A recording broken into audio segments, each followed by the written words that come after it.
Hello, good day and welcome to the continuation of the previous video, Module 1, Part 1. This, Part 2, will cover the present economy studies and its applications. Before we go into the applications of the present economy studies, let us first define it. Okay? By technical definition, present economy studies are engineering economic analysis where alternatives for accomplishing a specific task are being compared over 1 year or less, and the influence of time on money can be ignored. Meaning, in a simple definition, we can only use present economy studies if and only if our problem involves a span of 1 year or less than 1 year. Okay? So why the need to have a strict boundary for time? Okay? Now, for a small or for shorter spans of time, like 1 year or less, typically the problem would not involve or would not have any effect as regards to time. As we will be learning in the next modules, time will have a significant effect on the value of money. So the value of money now will not be the same compared a year after or a decade after. So when we say present economy studies and we restrict the time to to problems where they are applicable over 1 year or less, we are just ignoring the effect of time on the valuation of money. Meaning, we will not be talking about that here. We will be talking about immediate results. We will be comparing alternatives based on their face value alone. There will be no computations related to time. But these are fairly straight to the point calculations. That in my own definition, I would consider practical calculations.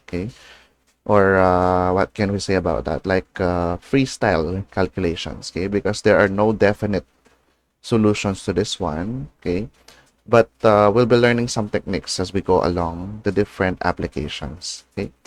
So before we go into those applications again, let us first go into two rules, which will define on how we will be analyzing situations in present economy studies. Now, for these two rules, which will be followed in conducting such studies, these rules will be used to select the preferred alternative when defect-free output is variable or constant among the alternatives being considered. In the definition, it is presumed that there will be more than one alternative to every problem or to every application. And that's actually realistic. Um, and if there are many alternatives, then how can we select the best one? How can we choose the best one?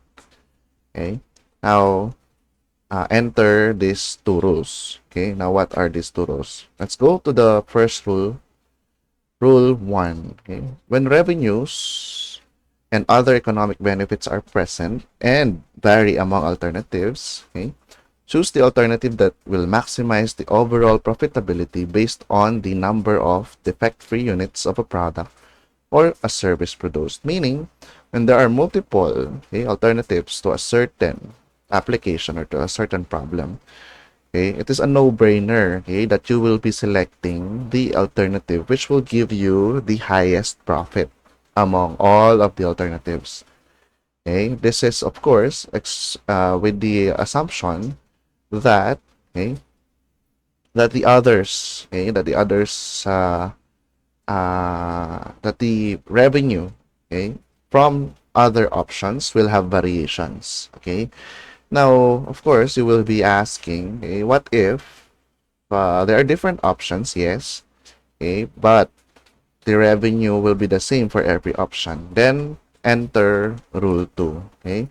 Rule 2 is When revenues and other economic benefits are not present, meaning, okay, they are not or they are constant rather, no, the revenues are constant, okay, then what do you consider, no? Consider only the cost then, and select the alternative that will minimize total cost per defect-free unit of product or service output. Okay?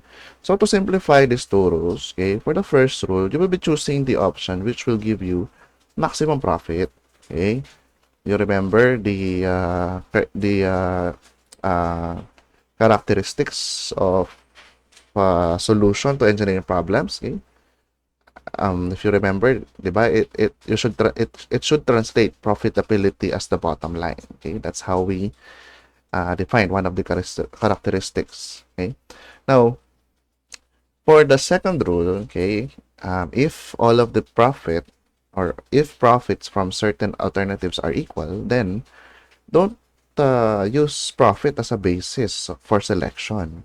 Okay, you use the total cost. Okay, you use the cost required to produce a certain product. Okay, then you select the least one. Okay, the smallest cost to produce a product. Okay, so I hope that's clear. Okay, so we'll have certain applications and certain techniques along the way. Now, in which scenarios will this be applicable? Okay, so in our professional engineering journey, of course, there will be certain scenarios where you will be required, okay, to solve a problem, okay, and to solve a problem, you will have many alternatives, right? So what are these particular scenarios? Okay, so this is in general, okay, but we will try to derive some situations that may arise for each particular application. Okay, now the first application is material selection. Okay, so isn't it, okay, in our professional engineering journey, okay, actually even in our bachelor's degree, okay, we will be at some point, okay, required to select between materials to use. Okay, for example, in the bridge building competition, okay, so if you are to select material, what will be your basis? Okay, what will be your qualifications? Okay, why do you want to select that material, no, as your material? Okay, now in here there will be no subjective criteria, only objective, because you have two rules, right? So the first one is, okay, choose the best option that will give you the maximum profit. No, if not the profit, then the minimum costing. Okay, so this is also applicable in building construction, right? Will we construct the building using concrete or using steel? Okay, or even in minor construction work like selection of tiles, right? The selection of material for tiles. Do we use granite? Do we use marble? Do we use quartz? Okay?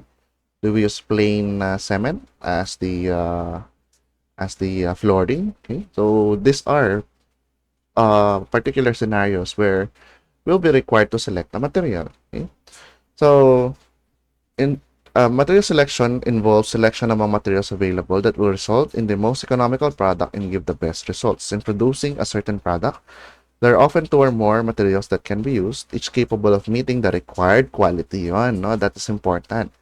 It is important that all of these materials that you will be selecting will give you the required quality. Okay? Otherwise, okay, it will not be a question anymore of profit or cost, but of quality. Okay, but no, as I mentioned to you, quality is not, no, uh, a covered characteristic here in engineering economy. Okay, we're just concerned with the cost. Okay, the key question then becomes which material can deliver the product at the lowest overall cost. Okay, if we're not talking about quality, while still ensuring good performance. In making this decision, both the price of the materials and the expenses involved in processing them are carefully considered. Okay, so take for example this particular problem. Okay,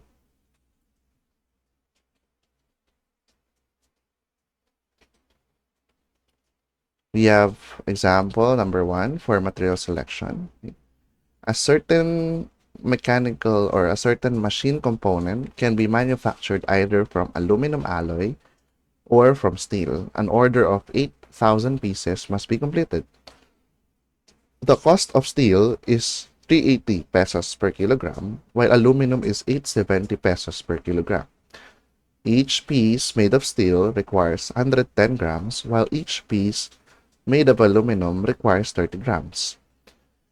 The production rates differ between the steel parts and the aluminum parts. 50 steel parts can be made per hour, while 80 aluminum parts can be made per hour. So, relatively, the aluminum parts can be made faster, okay, provided a special tool worth 640 is used. Okay? So, when the when the order is finished, or when 8,000 pieces have been manufactured, the tool will no longer be usable. Okay, the combined cost of the machine and the operator is 1080 per hour. Assuming all other expenses are the same, determine which option, steel or aluminum, results in lower overall production cost. Okay, so certainly problems in present economy studies are very, very, no, very, very lengthy. Okay, and will require you to read, no, and to skim details from this lengthy question.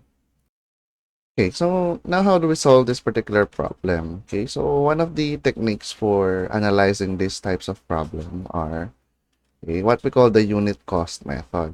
Okay, that's rule 2, right? Why do we not use rule 1? Okay, well, simply because we were not presented with the profit for each choice.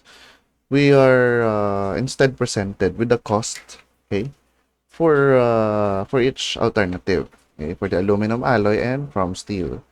Now, if we can observe here, okay, there is a required quantity of 8,000 pieces. Okay, so we must take note of that. But of course, um we uh, we will analyze, or we will take a look at this particular problem if this is really usable, no, yung 8,000 pieces. Okay? Because in my understanding of this problem, whether you choose aluminum alloy or steel, then you will still be creating, no, 8,000 pieces for the order, right? Now, how do we solve this problem? Now, if you look at this particular sentence, the cost of steel is 380 per kilogram. Okay? 3 pesos and 80 cents per kilogram. Okay? While aluminum is 870 per kilogram. However, okay, you will not be using a whole kilogram for one piece. Okay? You will be using 110 grams for steel, or for aluminum, 30 grams. So I think from that, you can already calculate the unit cost, no, for the material. Pag sinabing unit cost, when we say unit cost, we're referring to only one piece. Okay? So let us start with that. Okay? Now for for steel, okay?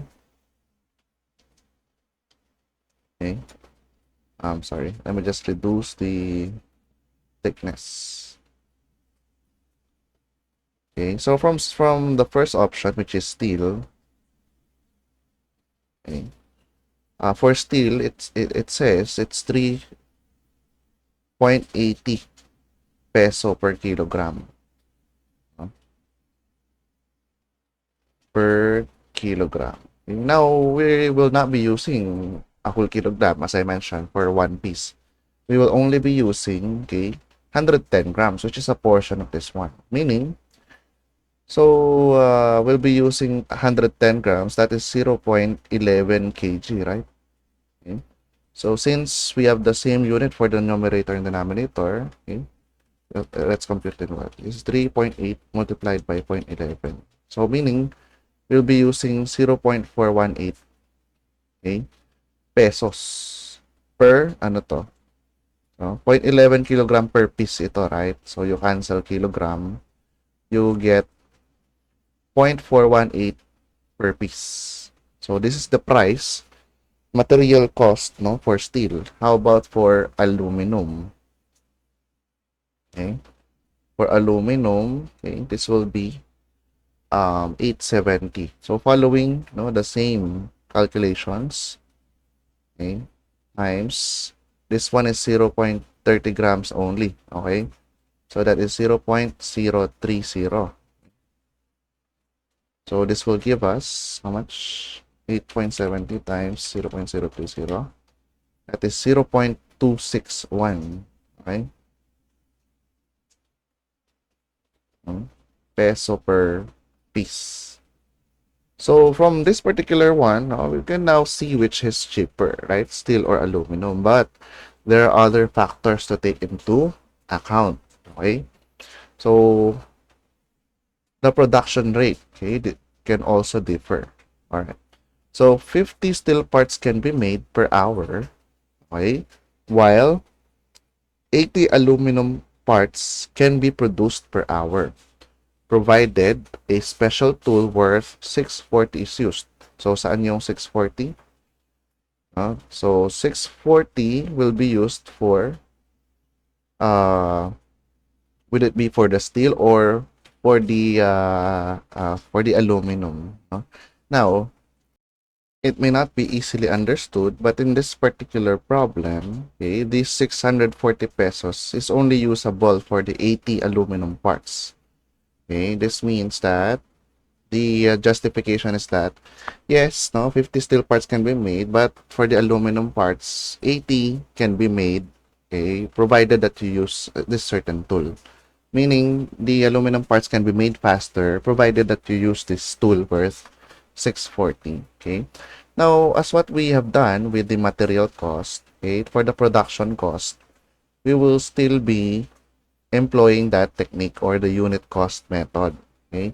Now, let us follow with the next sentence. It says, the combined cost of the machine and the operator is 1080 per hour. Okay.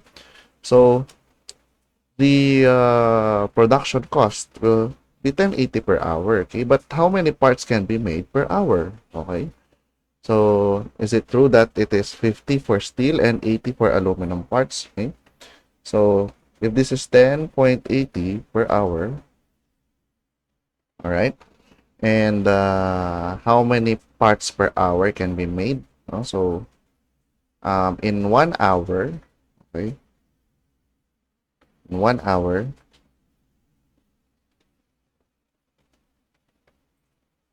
50 parts can be made.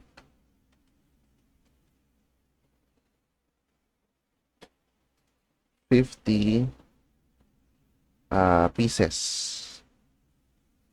Okay, so that's like dividing 10.80 by 50 pieces. Okay, so that we will be arriving with the unit cost of, again, 1 piece.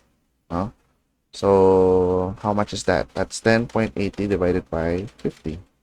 So, that's simply 0.216 per piece. So, pansin nyo, ano yung ginagawa natin? We're looking for the price per piece. Alright, next. For the aluminum, that's the same 1080 per hour. But, of course, it can be made much faster in 80 pieces. Yan. So, shortcut ko na yan. No? So, 10.80 divided by 80. So, that's 0.135. Okay? So, where does the 640 pesos, no? Where does the 640 pesos appear? Okay? It will appear only on the aluminum manufacturing, no, or aluminum parts. And how do we make it follow the pattern of the unit cost, which is peso per piece? Okay? So is it true that it is 640 pesos, no, based on the problem? No? Now, for it to have pieces there, we have to look at the definition or the note, no, in open and close parenthesis. It says the tool will no longer be usable after the order is finished. Now, what is the order here? The order is an order of 8,000 pieces. So, meaning, okay, This 640 pesos can be divided, no, to 8,000 pieces. Okay, so that it will follow yung peso per piece nating convention. Okay, so how much is that? That's 640 divided by 8,000. That is 0.08, okay, per piece. Now, of course, we sum the peso or the unit cost. Okay, it appears for steel, the answer is 0.634, okay, per piece, while for the aluminum, okay, it appears that the answer here is how much? Let's add 0.261 plus 0.135 plus 0.08. So it's 0.476. Okay, now from that, there will be no other choice, of course, but to select which one. Since this is unit cost, you will select the least, okay, the smaller one. Okay, meaning you must select manufacturing, okay, considering aluminum alloy material, okay, because it will be cheaper, okay, and of course, if it will be cheaper, it will give you the maximum profit that you will need, okay, but of course, as I mentioned, profit was not given, so cost, okay, the lowest cost, okay, the lower rather of the two will be selected. So that's for material selection. What else? Okay. Well, present economy studies can also be applied to method selection. Okay, what do we mean by method selection? Let's read the definition. Under method selection, okay, two or more different methods may give the same satisfactory results. It involves selection of the most economical way to accomplish operations. In tasks such as digging ditches or constructing irrigation canals, work may be carried out either by manual labor or by the use of a ditching machine, of course. Manual method or machine method. And both approaches can provide acceptable results. Similarly, in manufacturing, a product can often be produced through two or more different processes that lead to equivalent outcomes. Even in transportation, goods may be delivered using different transportation routes, trucks of varying capacities, yet the end result remains the same, which is successful delivery. This will illustrate that certain operations can be performed in multiple ways. In civil engineering, perhaps we can think of the method. Okay, for example, if we want to uh, to have a batch of concrete on site, we'll mix it on site versus, okay, when we will order it from a ready mix concrete company or RMC company. Okay, so those are examples. Okay, will we mix it on site? Okay, which will require workers, which will require machine to be on site, or will we just order, so that everything, hassle will be minimized. Okay, of course, that will depend on several factors. Okay, but as I mentioned, those are examples of method selections in our field. Okay, the purpose of an economic study such as this one, therefore, is to determine which alternative is the most cost effective. Let us go to an example regarding method selection. Okay, so what we have here is the ore from a silver mine in Benguet contains, on average, 0.5 grams of silver per ton. One processing technique costs 1,650 per ton and recovers 93% of the silver, while another technique costs only 1,500 per ton but recovers only 81% of the silver. If silver can be sold at 8,500 per gram, determine which method is more profitable and by how much. Just like what we did with the first uh, selection, the material selection, we will be, of course, in here um, involved with the profit, okay, because it is given. No, and it was also stipulated in the problem. No, determine which method is more profitable, okay, and by how much. Now, of course, we'd still be opting for um, for cost in here, okay, but since we have the profit, we would have to deduct, okay, the cost so that we arrive with the final profit or the net profit. Take note, no, that piece by piece in here, we'll be using every bit of information so that we can arrive with the final answer. Okay? Now, it is given in here that for every ton, okay, there is zero point 0.5 grams of silver. Okay. Now, for the first method, which will require us a cost of 1,650 per ton, okay. So, how do we solve that? Let's say method 1 and method 2, okay? Method 1. For method 1, okay, we have 1,650 per ton. 1,600 peso. 650 peso per ton. Okay. How much do we get from this ton? Okay, so we get 0.5 grams of silver. So this will be the cost, right? No? So we get 0.5 grams of silver provided, okay, that the efficiency of this processing technique will be 100%, but it's not. Okay, it is stipulated in the problem that it only recovers 93% of the silver. Okay, so what then will be the uh, profit? Okay, so the profit will be, so that's how much? That's 0.93, right? 0.93 of 0.5 grams. Okay, considering 1 ton, no? That is cost per ton.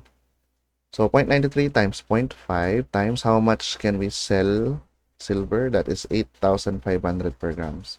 So you can definitely check, okay, that you're doing the right thing, okay, by all given appearing in your calculation. So if you can observe, we used 0.5 grams already, we used 1,650, we used 93%, we used 8.5. Okay. So where did 8.5 come from here? Selling price of silver. Okay, let's now calculate, okay, so that we can arrive with a net profit. So we have 0.93 times 0.5 times 8.5. So per ton, we'll be selling silver at 3952.50. So meaning the net profit, okay, should mean that profit less cost. That's 3952.5 minus 1,650. You'll have 2302.5 as your earnings for each ton, okay, processed. 2302.50. Now let's go to method 2. For method 2, the cost will be less expensive at 1.5. Okay, but it only recovers 83%. Okay. Oh, sorry, 81%. So just change 0.93 to 0.81. The rest remains the same. You're selling the same thing. So that's still 8.5. Sorry, that's 0.81 times 0.5 times 8.5. Will give you 3,442.5 pesos. Net profit would then be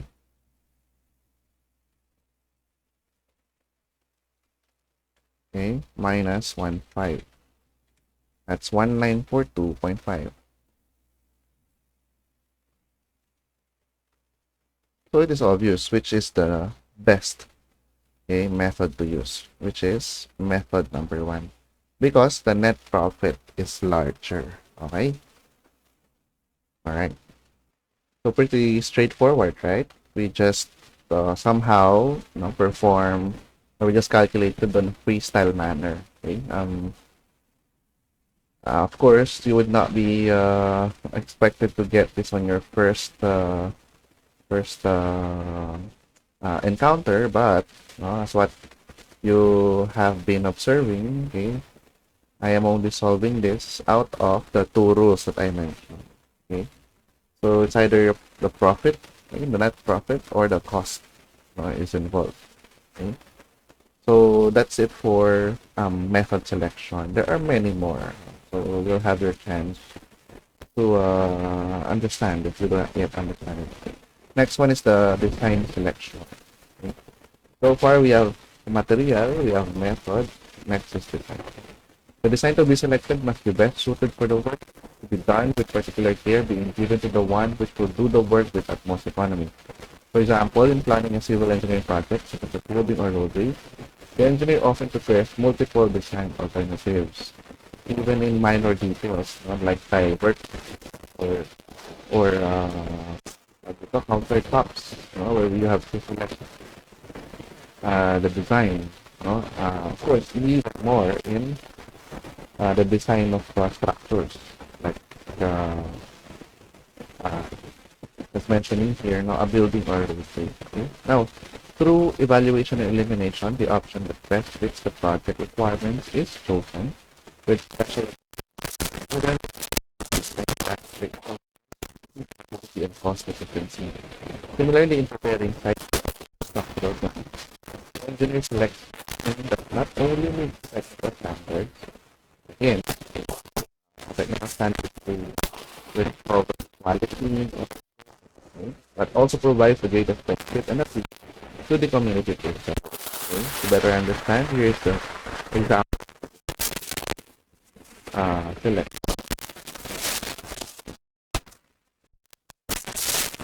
So in Africa's company annually, engineers propose a new block design with equipment. The new design will cut material cost by 12%, but raise processing cost by 2%. At present, each block costs 120 in materials and 40 cents in processing.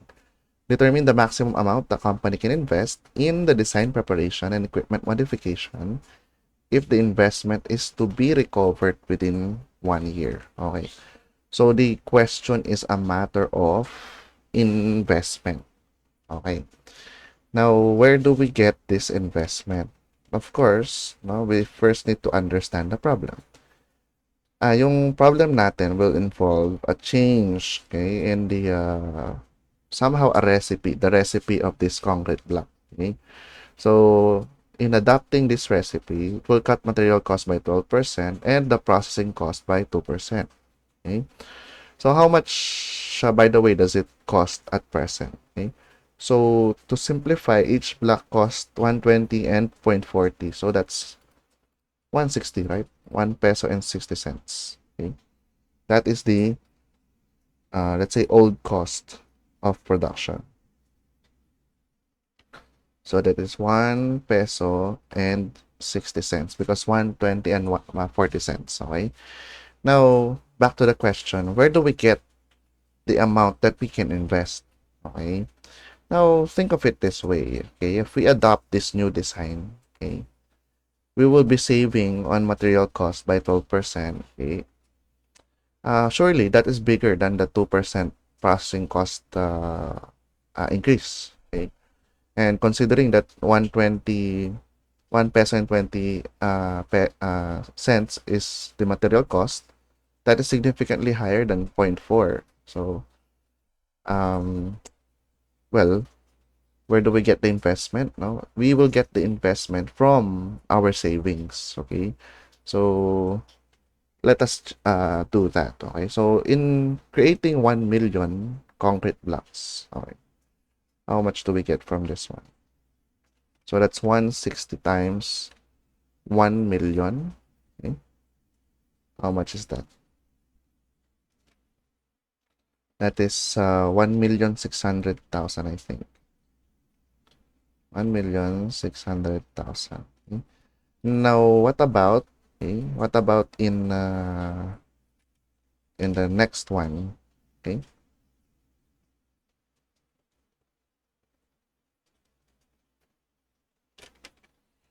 So for the next one, we have the new cost. Okay. So for the new cost, consider the 120 reduced by 12%. Okay, so how do you reflect that reduction? Multiply it by 0.88. Okay.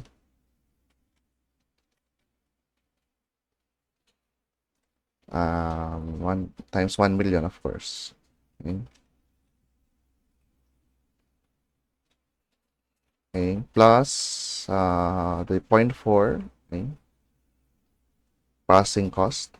Okay, reduce that by or erase that by 2%. So this one reduced it by 12%. No? This one added 2% to it. Okay, thus 1.02 and 0.88. Okay, all right. So let's try to compute 1 million also. All right, calculator 1.20 times 0.88 times 1 million, okay, plus 0.4 times 1.02, sorry, times 1 million. Okay, so we have this particular cost. So this is 1,464,000 pesos. All right. Now, how much would be our savings? This is 1,600,000 or 1,600,000 minus 1,464,000. Therefore, okay, this amount, 136,000 savings, will now be what we can afford to invest. Okay, because it is what the amount that we save. Okay? That's the maximum amount that we can save. Okay? Unless, of course, you're willing to shell out more money, which would not be practicable now in a company. Okay? You would need to have your you would need to get your funding, okay, from the savings that you can incur. Okay, so that is, of course, if you're certain that you will be cutting material cost by 12 and you will have an additional factor or processing cost of zero point 0.4. Okay, so that's how we solve it. This one. Okay, so anyway, it is automatic, of course, that from the example, since there are savings, you will be transitioning into the uh, new design of the product, because there are no downsides to it, aside from the increase of the processing cost. Okay, so we're just talking about 1 million blocks here. Of course, it will be greater if we talk about greater quantities. Let's now go to the next one, which is site selection, okay, or selection of site location. All right. So cost relevant to selecting sites must be carefully considered, okay, which include land cost, construction cost, cost of available labor, cost of transporting equipment and materials. Okay?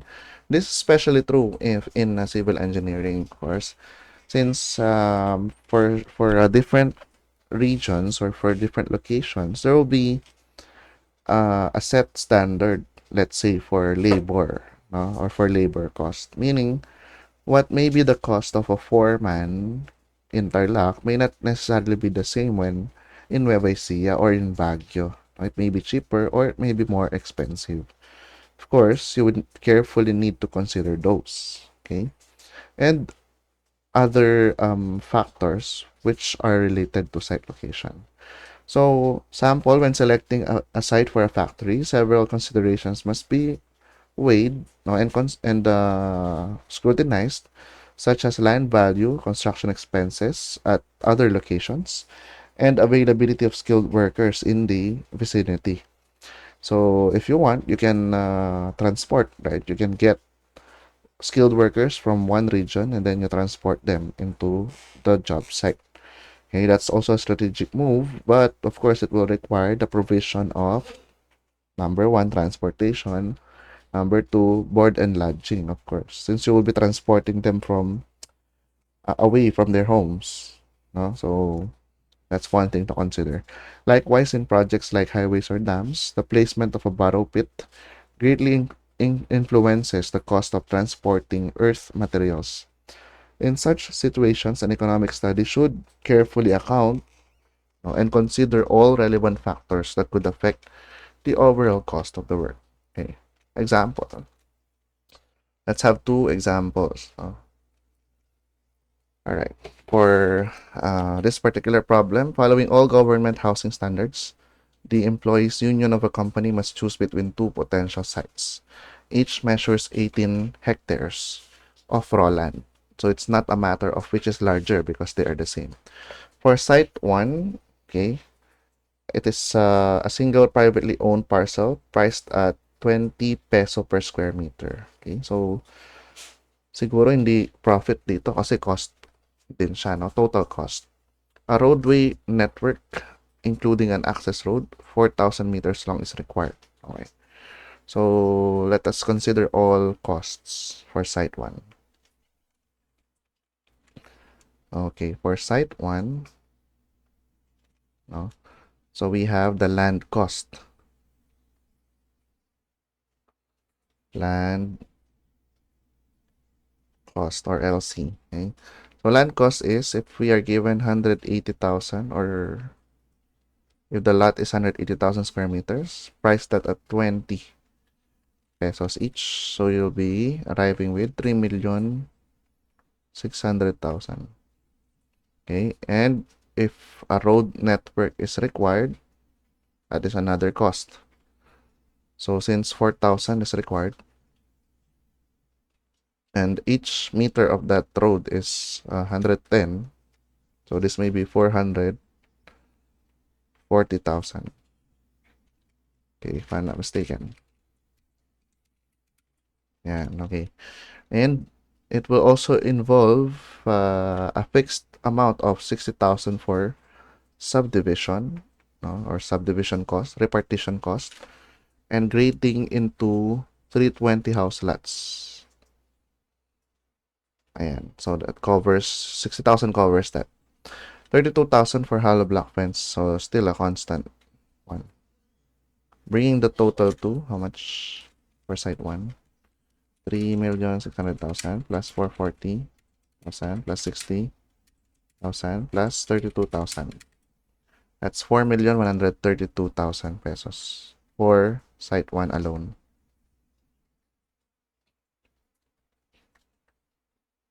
All right. How about for site 2? Okay. So you can observe, no? This present economy study is this easy. You'll just consider all costs or all profit. So 3 parcels combined with a okay, so there is a variation in pricing of the land cost. Okay, some are more expensive, some are cheaper, no? Yung una kasi flat rate siya na how much? 20 pesos. So for this one, we have 70,000 multiplied by 25 pesos plus 50,000 priced at 21 pesos plus 60,000, still for a total of 180,000. Okay, priced at 14 pesos. Okay.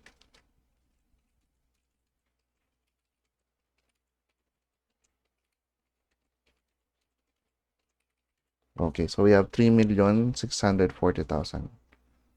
Okay, so from that criteria alone, mukhang mas mahal yung site 2 natin. Okay. Alright, next. 3,200 meters of road. Okay, so it's less than 4,000. But how much is the road?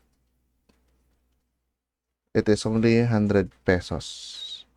So that gives us 320,000 in cost. Next. It will require 2 box culverts of 25,000. So 50,000 kana natin for the culverts. Of course, no, dapat naka-label pa rin to yung sa site 1, subdivision. And then, fencing. So, ganun din dito. Ito naman, box culverts to. Okay, lastly, we will need grading costs. Sorry, not last. Second to the last, rather. Grading costs are 35,000. And fencing will cost us 24,000. So, let's add. So 3640 plus 320,000, 50,000, 35,000 plus 24,000. Okay, ayan. Okay. So you have how much? 4,069,000. Okay, so mas marami siyang item, no? Pero mas mababa yung kanyang cost. Of course, if you have to choose now between these two, okay? So, based solely on development cost, of course, you will have to select the lower development cost, which would be site 2 in this case. Okay? So, choose site 2 simply because it is cheaper at 4,069,000 pesos. Okay? Just have to be careful na. Say, for example, for this one, it's 25,000, but you would need 2. No? Kaya, ni-reflect natin ay 50,000. Okay? Again, no, the best thing to do here is to check if all of the quantities and price, no, are used in your solution. Okay. So for this one, I'm very sure, no, that I've used all of the data, okay? And that's for site selection. Okay. So let's proceed. No, these are how many more? We have 3 more. Okay. Now, the next one will be proficiency of workers. Okay. So, anong meron sa proficiency of workers? Okay. Bear in mind that workers have varying efficiency and proficiency. Okay. Workers are people, no? And people are not made from the same machine. Okay. Worker proficiency can be translated into monetary values. This is why we have skilled workers, because these skilled workers, okay, can be much more productive than those who are not skilled or unskilled in their craft. Precisely the reason why they are paid more, no? Because proficiency is translated into monetary values. Of course, if you paid a foreman, no, with years of experience, like 900 pesos per day, compared to two laborers at 450 pesos, okay, it is not necessarily true that quantity will win or that these two laborers can accomplish more. No? It may not be the case, okay? Simply because of proficiency.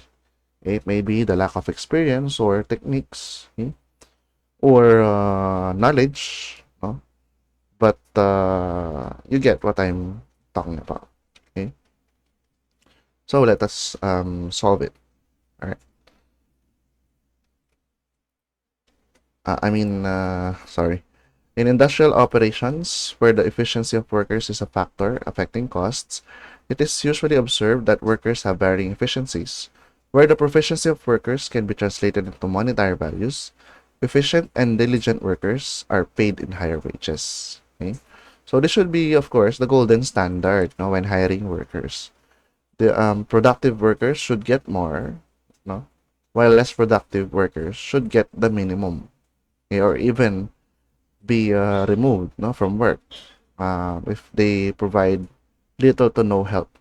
Okay? So that is a decision that you will make, of course, as a business person. Okay? Let us have this example. All right. So two construction workers, Mason A and Mason B, are laying hollow blocks using identical equipment. Mason A is paid 25 pesos per hour and can lay 100 blocks per hour. Mason B is faster, managing 120 blocks per hour. The operating cost of the equipment and tools they use is 100 peso per hour. So, the same for Mason A and Mason B. Okay? Now, compute the cost per block when Mason A is doing the work. Okay, so very easy, right? We have 25 pesos per hour, and if Mason A lays 100 blocks per hour, okay, so the cost per block for letter A would just be simple. Oh, how much is he paid in an hour? It is 25 pesos, right? Okay. So 25 pesos per hour, okay, divided by 100 blocks. So that will give you 0.25 pesos, okay, per block. Fairly easy, no? Fairly straightforward. So of course, that would just be on the hourly wage of Mason A. Now considering, of course, that there's also the cost of the operation of the equipment and tools that they use, which is 100 pesos per hour, no? That is 100 peso per 100 blocks, right? So that is 1 peso per block. Meaning the total cost per block is, no, 1.25 peso per block. Again, of course, don't forget to use all of the details that are applicable, ha? Pamaya, pati yung less applicable. No? So, ginamit natin to, tsaka ito. Okay? Now, for the next one, which would requires to determine the hourly wage of Mason B, okay, such that his cost per block will be the same as Mason A. Okay? So, what we will try to do here is to back solve, okay, so that we will arrive with the this particular one, because this is the wage, right? So if we're talking about Mason B's wage, no, that will be equal to 1.25 peso per block. Why? Because the problem said so, no? It stipulates that his cost per block will be the same. Okay. So if that's the case, no, we let 25 here be x, no, plus still 100, okay, over how many blocks? 120 blocks. Okay. Now, what is x now here? No? So, take note that we performed the same. No? This would be 25 plus 100 divided by 100 in the first instance. That's why we arrived with 1.25. So, how about in this one? That's 1.25 equals fraction x plus 100. So, saan galing yung 100 dito? Yung cost ng equipment and tools. Now, yung sa ilalim, yun yung number of blocks na nalalatag ng bawat mason. So, for the first mason, 100 lang ang nalilay niya. So, for the second one, 120. That's given.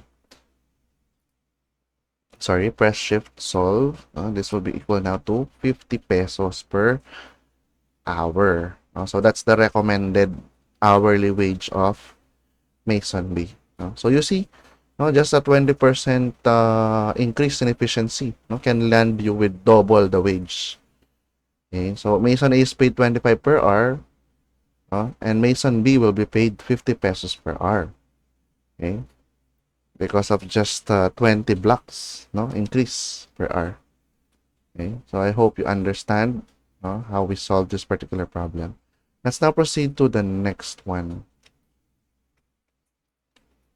So the next one, of course, after the personnel, we will now be going into the machine or the tools. So selection of tools or equipment maintenance. Consider the costs of acquiring tools and equipment and the costs of maintaining them. In construction projects, tools and heavy equipment need regular upkeep such as sharpening, calibration, and preventive maintenance to keep them operating efficiently. Based on experience, engineers and foremen can determine the right timing for these maintenance activities, of course through their years of experience, to ensure machinery and tools remain at peak performance throughout the project. So this is especially true in heavy machineries like backhoes or rollers and other equipment that may be crucial in a project. Okay. Now, sample. A concrete cutting machine used on a construction site has the following production rates at different operating speeds, with tool resharpening required at the indicated intervals. So if you can see, if you can understand, we will be using a concrete cutting machine with different speeds. Now, with different speeds, of course, if it can produce more, in a certain period of time, of course, it will require frequent resharpening when compared to other speeds. So you can observe it here. For speed A, which is 200, you will just resharp it every 8 hours. But for speed C, which is 280 per hour, you will need to resharp it or sharpen it within 5 hours. Okay. So, what's next? So, a set of cutting blades costs 1,800 and can be resharpened 20 times. Each resharpening costs 18 pesos, and replacing plus resharpening the blades takes 1 hour. The machine operator is paid 28 pesos per hour, including downtime, which is the 1 hour required during blade changes. The blade sharpener, who also installs the blades, earns 25 pesos per hour. The machine cost charged to the project is 54 pesos per hour, regardless of operating speed. Based on this data, determine which speed is the most economical. So it's a matter of, is it the cost or the profit? So of course, there will be no profit in here, meaning we will be concerned on the costing or cost of operation of different speeds of the equipment. So how do we solve this lengthy problem? And of course, this is different in the previous problems where we'll be required to create or to make a certain quantity. So of course, when there's no quantity, let us opt for the unit cost method or the cost per one, per one unit. Okay. So since we're concerned here about the blocks, um, let us analyze first. Okay. Not considering the speed first, let's go first to the set of cutting blades. Okay. Now, for the set of cutting blades, let us say that we have this 1,800, which can be used for 20 times. So, 20 times. So, meaning the cost here per sharpening would be around how much? 90 pesos. Okay, that is per let's say per sharpening or per cycle. Okay, what's next? Next, okay, let us consider that each sharpening, okay, so this is 90 pesos per sharpening, right? Each resharpening will also cost 18 pesos. Okay, so this 90 pesos is the per sharpening cost for the set of cutting blades. Now this one is the second one. This one, 18 pesos. And replacing plus resharpening the blades take 1 hour. So how do we take that into consideration? So later now, let's just focus first on this 90 and 18. So this is the sharpening cost, let's say, per cycle. 108 pesos per I think this is per cycle, tama. Okay, what's next? Each sharpening costs 18 pesos. So tapos na tayo doon. And replacing plus resharpening takes 1 hour. The machine operator is paid 28 pesos per hour. Okay, yun. So machine operator is paid 28, ito per cycle. This one is per hour. Machine operator, that's 28 pesos per hour. Okay. Blade sharpener is 25 pesos per hour. Let's just list no. Hindi ko na i-label. But in your lectures, please do so. And the machine cost charge to the project is 54 pesos per hour. So, 54 pesos per hour. Okay, so kompleto na, no? So, we have 3 per hour costs. Okay? Now, let us now consider um, the cost, the total cost rather. So, the total cost per hour now would be how much? Sorry. 28, 28 plus 25 plus 54. So that will give us 107 pesos per hour. Okay. Okay, so probably, let's now go to the different speeds. Okay, so for different speed, okay, speed A. So for speed A, we'll be creating 200 blocks per hour. So how much would it take? Or sorry, how many would we be able to create for speed A, no, for every cycle? Kasi ang inon natin dito is per cycle, no? And then per hour. Okay. So yung per cycle muna siguro. Okay? So 200 blocks cut per hour, that is, and then 8 hours, okay, before it gets resharpened again. The quantity that will be produced is 200, okay, times 8 hours. So you will have 1,600 blocks. No? And then it will be resharpened for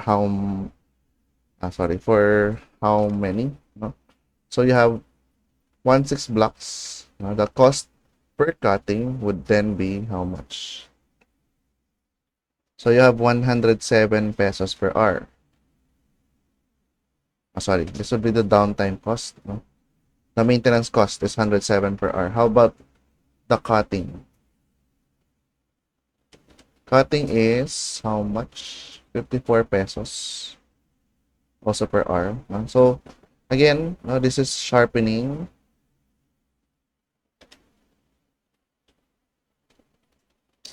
My bad. The stylus is not sharpening. Okay. This one is maintenance. And another must be for operating cost per hour. How much is for the operation? Okay, so 28 pesos. Notice why I also put 28 pesos in here, because it says including downtime. Okay, so it would include that. So operator is 28 pesos per hour. And 54 pesos per hour for the machine. So you'll have 82 pesos per hour for the operation. Okay? So you have 82 pesos. You'll be using that for 8 hours. Okay? So how much is that? 82 times 8. That is 600. How much? 56 pesos. Okay. So that is per cycle, no? And every cycle for this speed is 8 hours. Okay, so we have now the operating, no? How about the maintenance? No? So for the maintenance cost, we have 107 pesos per hour. So how many hours will it be in maintenance? Okay. So just 1 hour, right? Times 1 hour. 107 pesos. Okay. So 8 hours of operation, 1 hour of downtime or maintenance.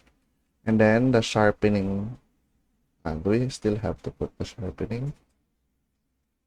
Okay, so yes. No? So the sharpening cost is 108 pesos per cycle. So that's automatically 108 here. Okay, so how much does it cost? No? 656 plus 107 plus 108. This is the total cost now, 871 pesos. And how much is created, or how many is created? 16. So we can now get the price of a single block. No? This is 16 blocks, right? No? So how much? 871 divided by 16. So that's around 0.5443. Or siguro, let's just put it at 0.54. No? Magka-aberya lang to pag 0.54 din yung ano, kasi decimal lang. Speed B. So, for speed B, magbago lang naman yung quantity. So, 250 times 7. So, that is, how much? How many rather? 1,750 blocks. Okay? So, accordingly, 82 times 7. 107 times 1 hour. Okay. 82 times 7. 574 pesos. 107 pesos. Okay. And still 108 pesos. Let me just review, okay? So this is for oh yeah. So tama, no? 108 pa rin. Okay? Yung 108 ay yung sharpening cost eh. So wala siyang sinabi na iba-iba yung sharpening costs. Yung sharpening cost nang galing doon sa cutting blade. Ayun. And doon sa ayun, sharpening cost na actual 18 pesos. So how much? 507 plus 107 plus 108. So 722 naman ito. Divided by 1,750. So of course, no, mas maraming quantity, mas mababa pa siya.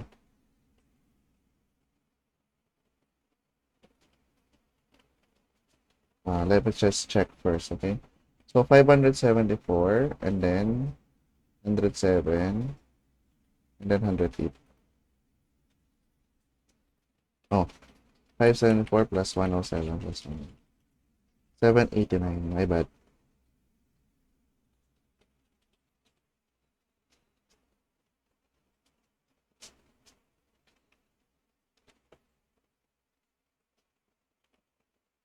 Okay, so at 789.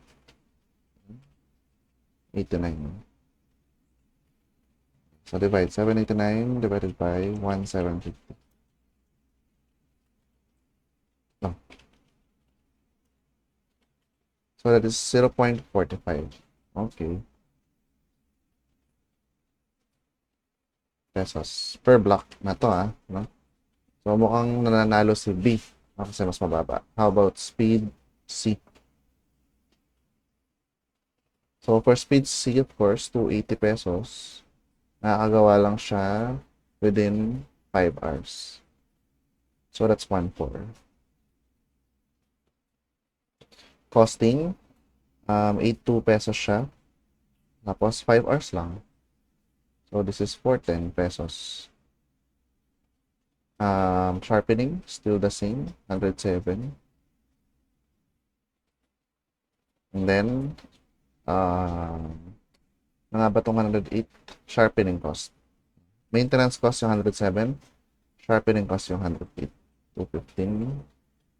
So this is 625. Mistaken.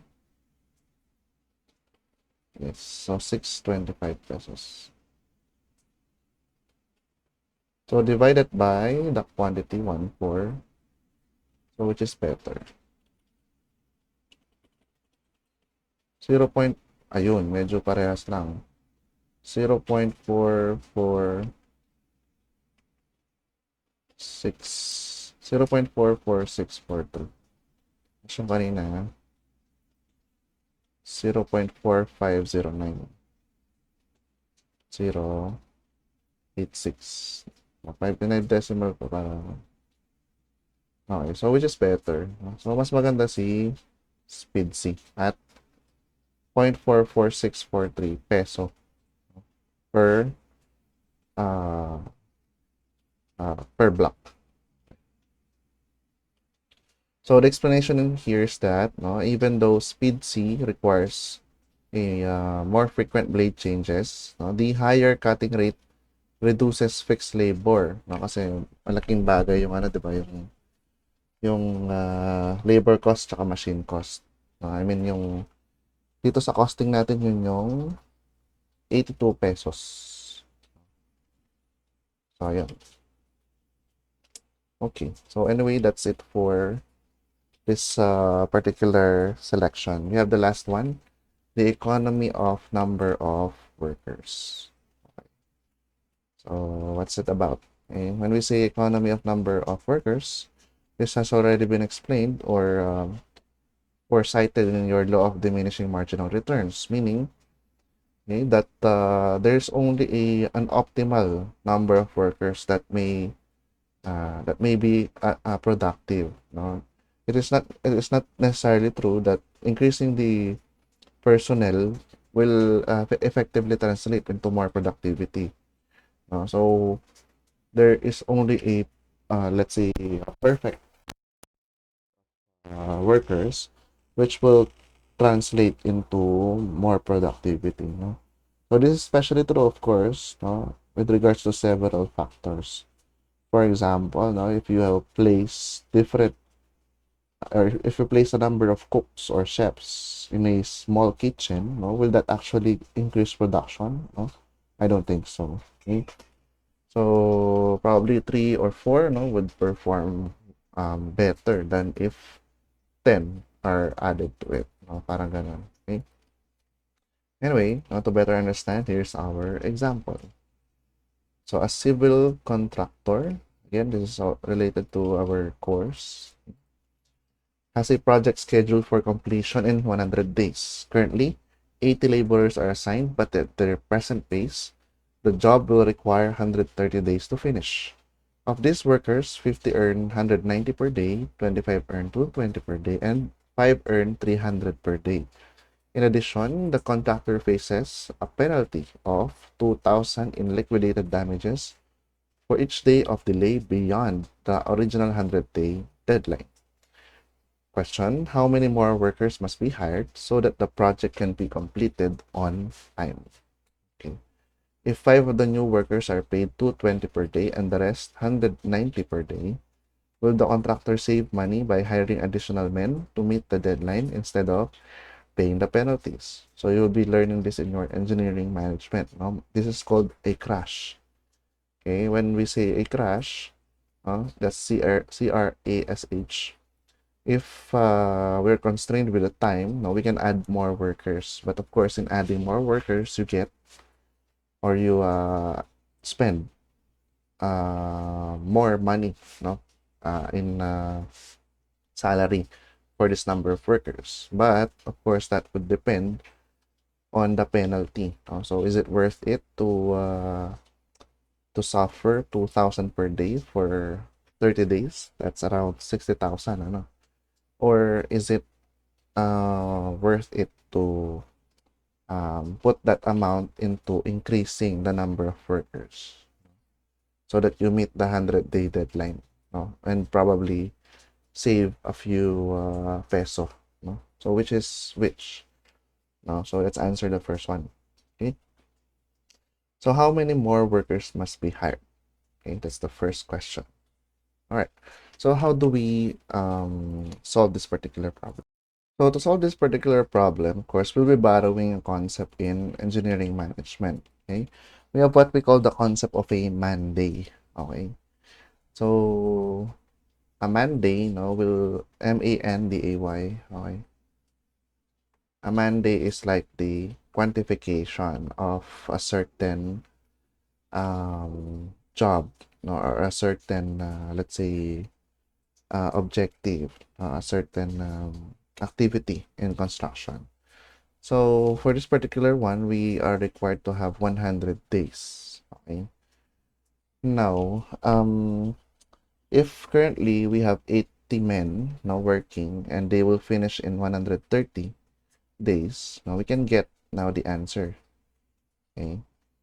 So we have 130 days currently. No, we are projecting that the project will be finished in 130 days because we currently have 80 men. So we can get the total man days from that. Okay. Now the requirement would be to finish it in 100 days, right?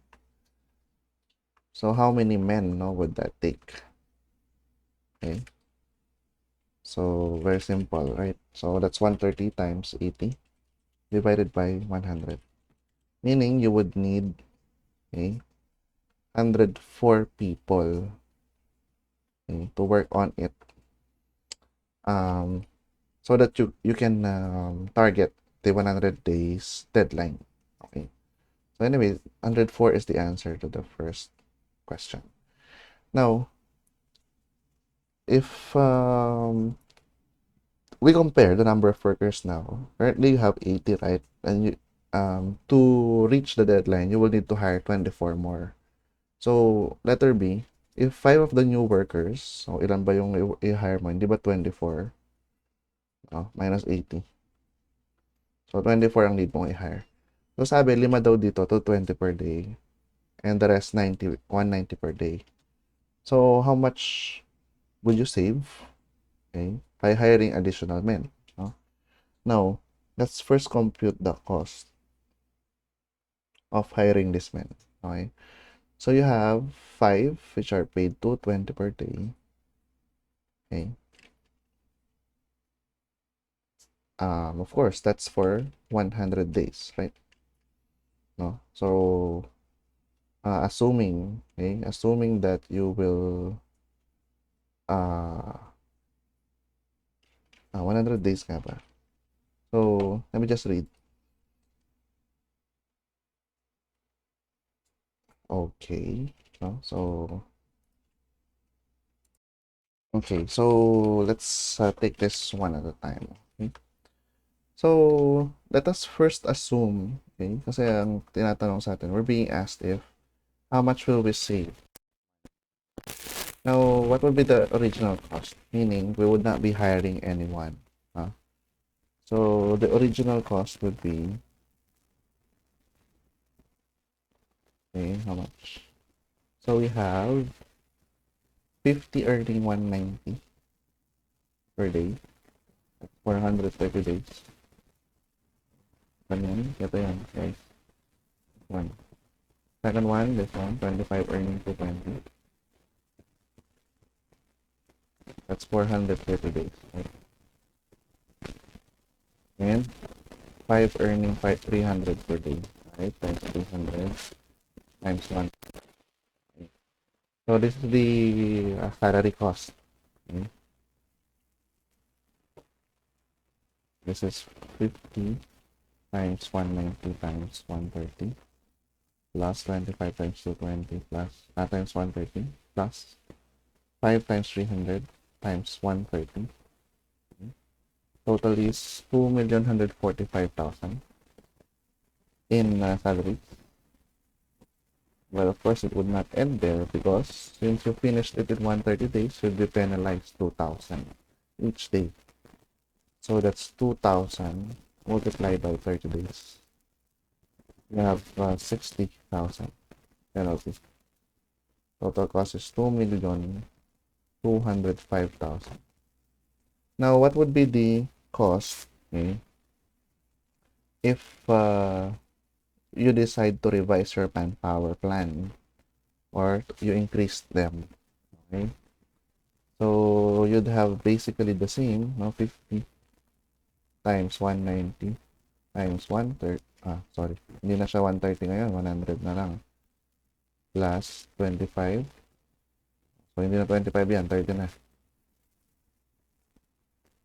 220 times 130, sorry, not 130, but 100 days, and then the rest are paid 190, so dapat pala 55 to, so, sorry, 24, diba? 5 dito mababayaran ng 220, 19 mababayaran ng 190. So, 50 plus 19 is 69.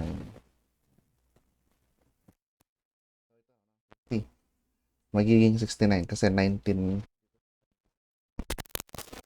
daw dito. Bibigyan ng 190. 5 mabibigyan ng 220. So, inag 50 dito, naging 69. Tapos dito, 25 maging 30. Okay. Still, nandiyan pa rin yung siguro mga foremen ito. Tag 300 sila eh. No? Okay, hindi na yan 130. 100 na. Okay. So, palitan natin. 69 and 30. I think yun lang. Okay. So, anyway, this is... Oops, bakit lumaki? Okay. Yung 30. 100 lang dapat. Okay. Alright. Okay, so we have, ayan, 2,121,000.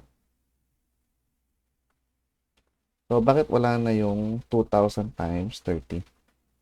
Kasi nga, assuming na-meet natin yung deadline na 100 days. So, how much did we save? So, that's 205,000 minus 2,121,000. That is 84,000 in savings. No? So, aside from that, of course, yung penalty ay hindi napunta sa pagbabayad ng penalty. I mean, yung money ay hindi napunta sa pagbabayad ng penalty. Kung hindi, napunta pa sa mas maraming tao. Mas nakatulong ka pa. Kasi nakapag-provide ka ng sahod for 100 days. For how many people? 20 while earning 84,000. So, win-win situation, right? So, therefore, the best selection is to employ 104 men. Okay? Why? Okay, because you save 84,000 and you become or you hire 24 more people. That's 24 less hungry people. Okay. So, that will be it for this particular topic. Stay tuned for the recording for module number 6, which is about interest already. Okay? So if you have other questions, of course, you would be more than welcome to send a message through MS Teams. Okay? And of course, this would be based on a flexible schedule that you have, given that some students are having difficulties because of the situation. Okay? So, that's it for now, guys. Have a great day.